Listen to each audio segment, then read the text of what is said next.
سيادتك؟ نعم. نتعرف على سيادتك؟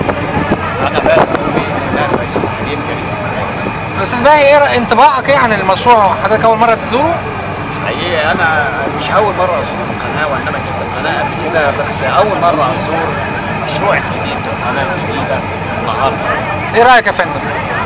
اللي أنا شفته في البرزنتيشن شيء رائع وشيء كل مصري يفخر بيه، إن إحنا عندنا مشروع بهذا الحجم وبهذا الإنجاز، وفريق منيش شرح وافي كل الخطوات اللي اتخذت عشان هذا المشروع وهذه القناة اللي احنا ماشيين فيها ترى النور. بعد أيام قليلة أو بعد شهور قليلة هيكون في افتتاح اللي أنا بعتبره أكبر مشروع اقتصادي مصري بأيدي مصرية، زي ما قيل إن كل الأعمال الفنية المصرية هيبقى في العالم. كنت متوقع حاجة زي كده؟ الفكرة نفسها أنا شخصيا ما كنتش متوقع الفكرة نفسها، لكن كان متوقع إنه لازم الرئيس السيسي يبدأ بشيء جديد، بشيء كنا منتظرين. يعني معظم الناس اللي هي عايزة مصر، عايزة استقرارها، عايزة السيسي رئيس مصر كانت بتنتظر منه مثل هذا المشروع، أو مشروع مثل هذا يكون له صدى عالمي، له قيمة في الدخل القومي، يكون له قيمة في تشغيل عمالة مصرية. وأنا سعيد النهارده إن أنا سمعت إن باب كبير جدا مفتوح لشباب سينا علشان يعملوا في هذا المشروع الكبير زي ما شرح منيش.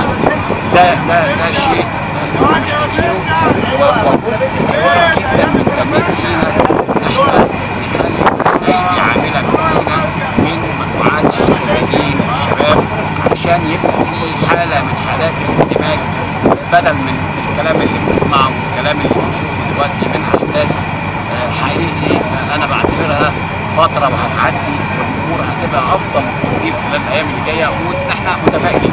رسالتك كده الرئيس السيسي صاحب القرار بتاع اقامه قناه السويس؟